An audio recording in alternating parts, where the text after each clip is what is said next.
हर खबर, हर षड्यंत्र का होगा अब पर्दाफाश।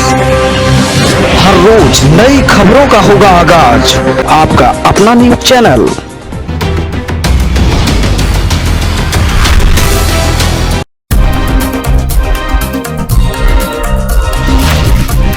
धनबाद शहर के बरमसिया धनसार थाना क्षेत्र अंतर्गत बरमसिया भुदा अव्यवस्थित बाल सुधार गृह में बुधवार की पहले सुबह जांच अभियान चलाया गया, जिसका नेतृत्व नोडल अफसर कर्नल जेके सिंह ने किया। जांच अभियान बुधवार की पहले सुबह 4:45 बजे शुरू की गई, जिसमें संतोष कुमार प्रसाद, उपेंद्र राय, कुंदन शर्मा समेत 21 पुलिस जवान शामिल रहे। इस जांच अभियान में बाल सुधार गृह के विभिन्न वार्डों से 4 एंड्रॉयड फोन, 8 छोटे mobile phone, 8 mobile charger, 6 earphone, 4 data cable, 5 छोटी छुरी, 1 स्क्रूड्राइवर तथा 1 लोहे का रॉड बरामद किया गया। मालूम हो कि पिछले दिनों धनबाद मंडल कारा से एक बंदी को बाल सुधार गृह में उम्र के आधार पर शिफ्ट किया गया था, जिसे सुधार गृह में बंदियों ने वीडियो कॉल से पहचान कर उसे बुरी तरह मारा पीटा, जिसके बाद घायल बंदी को शहीद Nirmal Mahato medical college and hospital में भर्ती कराया गया था।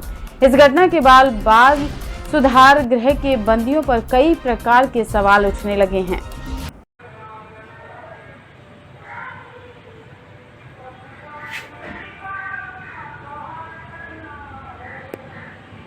सर, बाल सुधार गृह में किस तरह की कार्रवाई की गई? आज सुबह 4:45 पर एक औचक निरीक्षण किया गया, जिसके दौरान हमने जो आंतरिक सुरक्षा के लिए सैप टीम है, उस टीम का ही इस्तेमाल किया।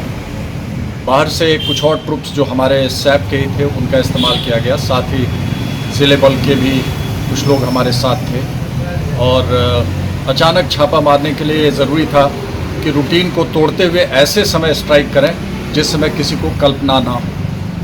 तो इसी को मद्देनज़र रखते हुए सूरज के उगने से पहले, सूरज के उठने से पहले हम सारे लोग अपनी अपनी जगहों से उठ गए और वहाँ पर पहुँच गए और बड़े आराम से बच्चों को उठाया गया और उठाने के बाद अलग अलग जगहों पे हमने सर्चिंग की और जाहिर है समय कम था, बाकी लोगों के पास भी कहीं और उसको छुपाने का, और बातचीत करते चले गए और साथ ही सर्चिंग होती चली गई। और इसके बाद हमें कुछ एहतियात भी हमें बरतने पड़े, जैसे एंट्री से पहले हमने बरामदे की लाइट ऑफ की।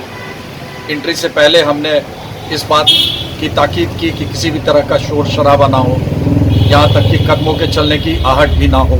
और इस तरीके से हम लोगों ने अंधेरे में ही लॉक को खोला और जब लाइट आई उसी समय हम लोगों ने एंट्री की। क्या क्या बरामद की गई? जी, इसमें कुल सामान जो बरामद हुआ है, एंड्रॉयड मोबाइल 4, छोटा mobile 8, mobile charger 8, earphone 6, data cable 4, छोटे छोटे नाइफ 5, इम्प्रोवाइज स्क्रू ड्राइवर 1, एक हेवी आयरन पीस था जो गलत तरीके से इस्तेमाल किया जा सकता था।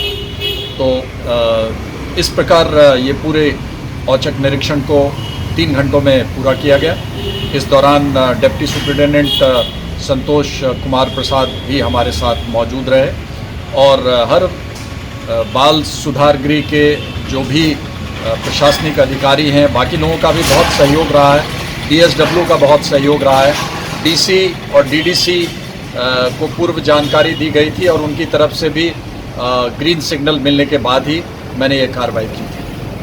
तो बहुत हमें अच्छा लग रहा है कि जो चीज़ें सुधार के ओर ले जाने के लिए जिन चीज़ों का नहीं होना अनिवार्य है, उन चीज़ों को, निषेधात्मक चीज़ों को हम लोग अलग कर सकें। अपना परिचय दे दीजिए। मैं कर्नल जेके सिंह हूँ। मैं SP STF हूँ, कमांडेंट सैप 2 बटालियन हूँ। इसके अलावा PTA में कमांडेंट की ड्यूटी अभी मैं कर रहा हूँ और साथ ही बाल सुधार गृह का आंतरिक सुरक्षा का नोडल ऑफिसर नियुक्त। सबसे पहले खबर देखने के लिए आप न्यूज स्टार भारत चैनल को सब्सक्राइब करें, लाइक करें, शेयर जरूर करें ताकि हर खबर आप तक पहुंचे।